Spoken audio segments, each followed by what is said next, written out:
They thought she'd only wandered off for a minute. But when the storm hit, Valerie was gone. And no one knew that this tiny dog was about to face 500 days of survival, completely alone. November 2023. Kangaroo Island, off the southern coast of Australia. A rugged slice of nature where cliffs meet crashing waves and wildlife roams freely. It was a place of adventure, beauty, and unpredictability. For the Peterson family, it was the perfect spot for a weekend getaway. And for their miniature dachshund, Valerie, it was her first big trip outside the city. Valerie wasn't like most dogs, small enough to fit in a handbag and anxious in crowds. She was the type to follow her owner's every move, never more than a few feet away. She had big brown eyes that seemed to carry the weight of every emotion, and a cautious nature that made her cling to routine. The ocean was new to her. Its sound, its smell, even the feel of sand beneath her paws. That morning had started out perfect. The sun peeked over the horizon, and the beach shimmered with golden light. Valerie trotted beside her owner, 10-year-old Emily, who adored the little dog like a sister. Emily carried Valerie in a sling on long hikes and brushed her ears at night, while whispering secrets into her soft fur. They were inseparable. Emily's father, Dan, was setting up fishing rods by the rocks, while her mother, Claire, unpacked a cooler near a driftwood log. Valerie was exploring just a few feet away, sniffing at seashells and occasionally glancing back to make sure Emily was still there. The wind was light, the ocean calm. It felt like nothing could go wrong. But weather on Kangaroo Island changes in an instant. By noon, the clouds began to gather. First in the distance, dark, heavy shapes looming above the hills. Then closer. The wind picked up, whipping sand into the air. Dan looked up from his tackle box and frowned. "Time to pack up," he said. Emily didn't want to leave, but Valerie was already trembling. She always hated wind, hated loud noises even more. Claire grabbed the dog's leash, but in the rush of packing, the clip didn't fasten properly. Valerie wriggled, frightened by a sudden clap of thunder, and in the chaos, she darted. "Valerie!" Emily screamed. They chased her, down the beach, past the rocks, into the brush. But the wind swallowed their voices. The rain came fast and hard. Visibility dropped. The storm unleashed its fury, and somewhere in that blinding downpour, Valerie vanished. They searched for hours, then for days. They called her name until their voices cracked.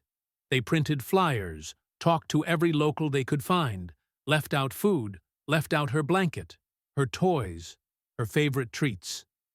But the bush was thick, and Valerie was small. Too small. And the wild doesn't care how loved you are.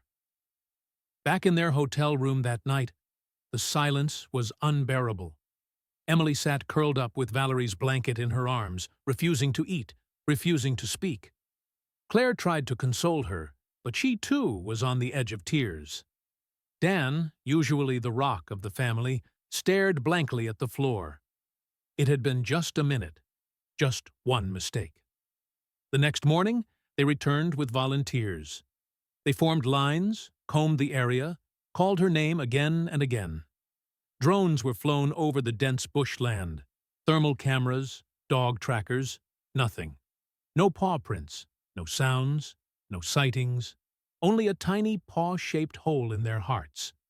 For weeks, the Petersons stayed on the island, refusing to give up. Locals sympathized, helped look, kept an eye out. But gradually, the island's rhythm returned to normal.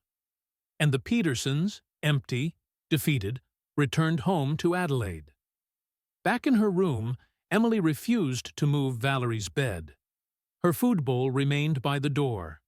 Every night, she wrote letters to her dog in a small blue notebook. "I miss you. I hope you're warm. I hope someone kind found you." But no one did. Winter came and went. So did spring. Then another summer. Months bled into one another. Flyers faded under sun and rain. The world moved on, but not Emily. To her, Valerie was not gone, just missing.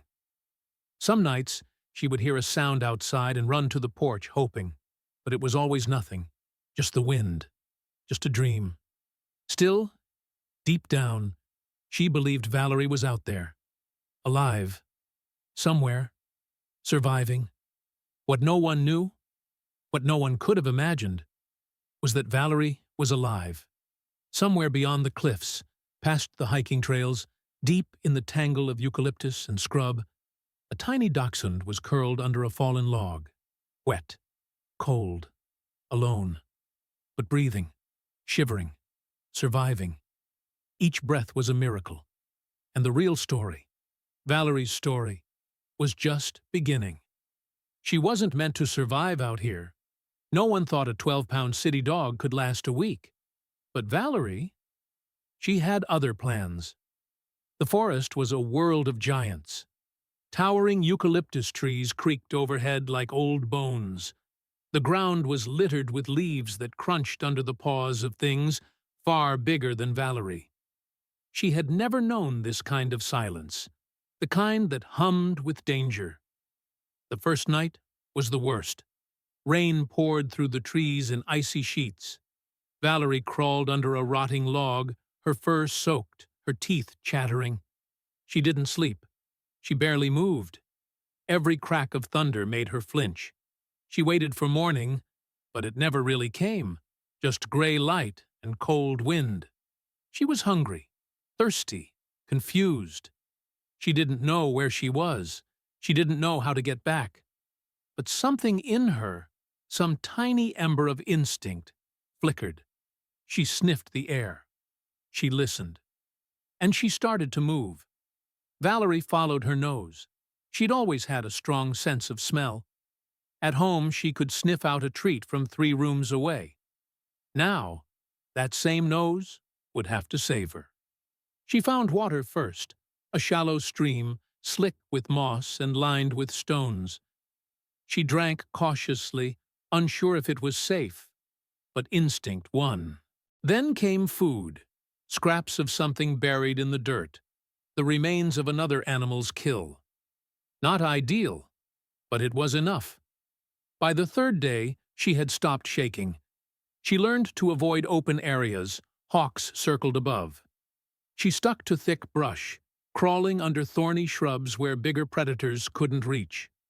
She moved at dawn and dusk, when shadows made her harder to spot. She was adapting, not thriving, but surviving. Weeks passed. Valerie lost weight. Her ribs became visible, her paws raw from the rough terrain.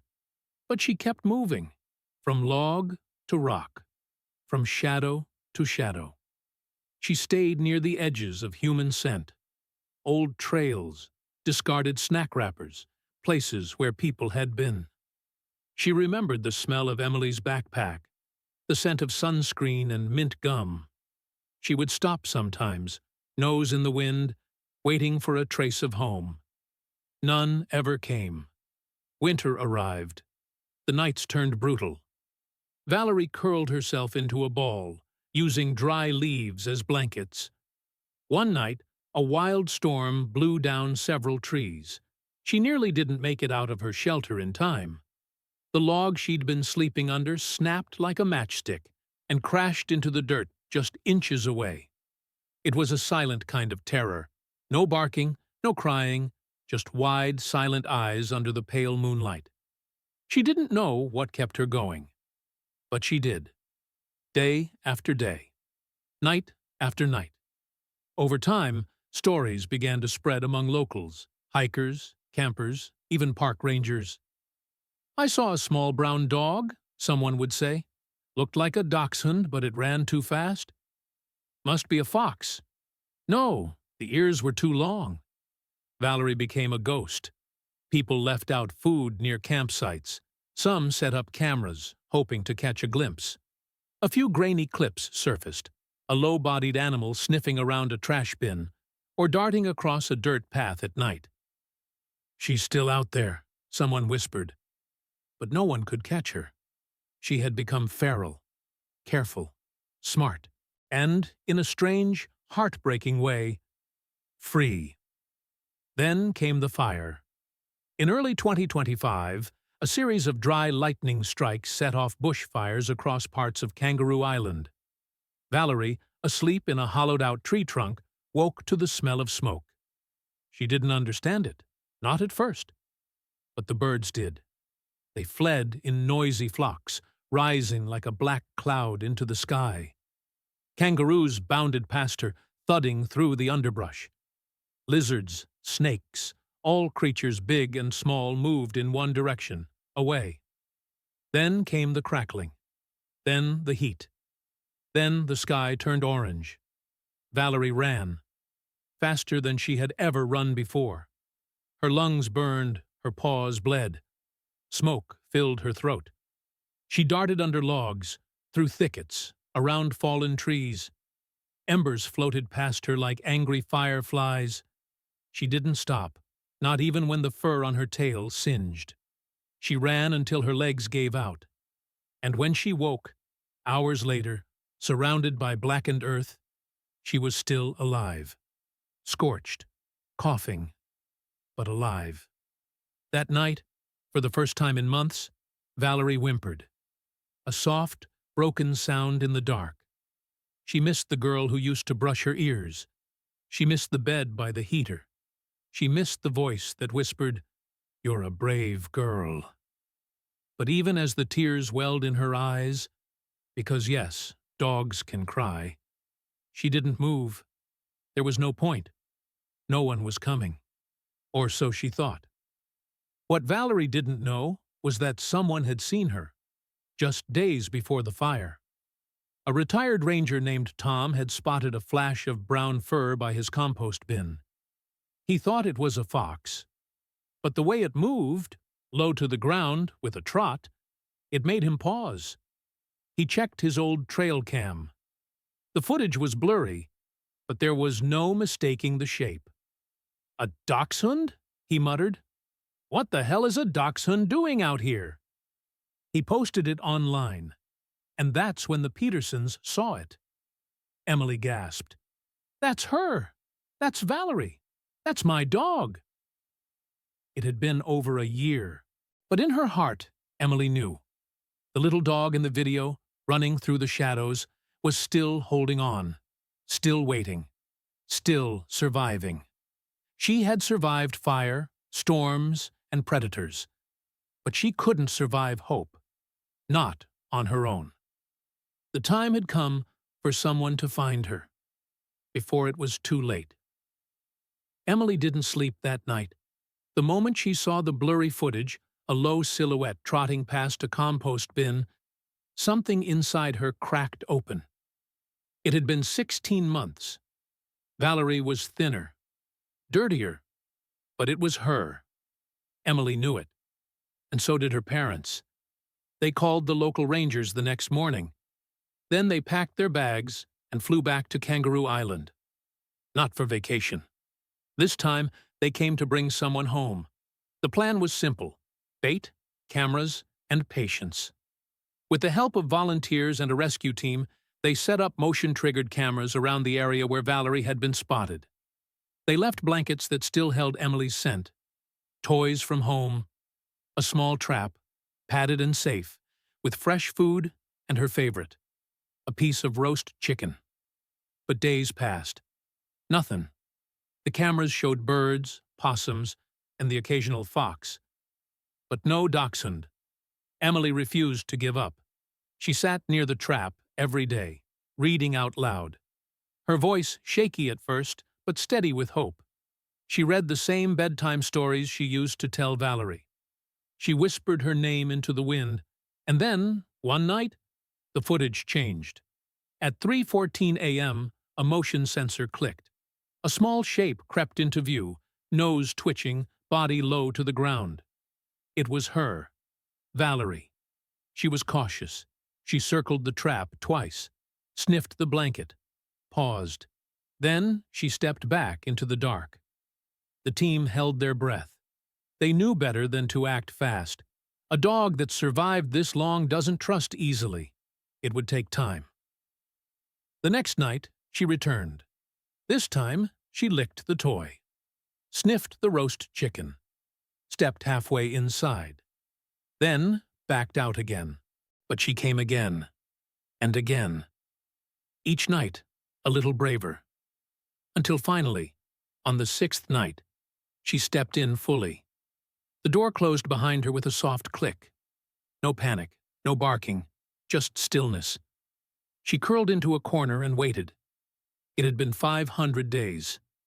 Emily was already running before the call even ended. When she reached the ranger station, Valerie was lying on a blanket, too weak to stand. She looked up, eyes cloudy, ribs showing, fur matted. But when Emily knelt down and said her name, something changed. A flicker of recognition, a slow wag of the tail. Then a cry, a deep, broken, beautiful cry. Emily scooped her up, held her like she'd never let go again.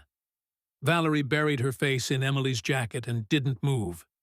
For the first time in 500 days, she was safe. She was home. The recovery took months. Valerie had parasites. Her paws were torn. Her hearing was damaged from prolonged exposure to storms and gunshot-like cracks of trees falling during fires. She had lost nearly 40% of her body weight. Her teeth were worn down from chewing bark and bones. But her spirit? Unbroken. Day by day, she regained her strength. Her coat grew back. Her eyes cleared.